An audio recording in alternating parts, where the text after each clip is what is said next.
My favourite tool company, Dewalt, are lying to us and have been for years. Every one of these XR batteries and XR tools has a lie written on it. Here's why. In the UK, Ireland, probably Europe as well,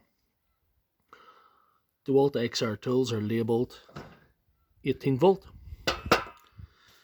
But in the US, they're labelled as 20 volt. So, which is true?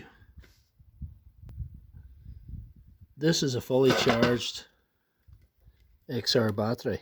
And what I'm going to do is I'm going to put a multimeter on it and show you what it reads. Right, so with the multimeter attached there, set to 200 volts full range, that shows me that that's showing 20.1 volts. So that's the answer.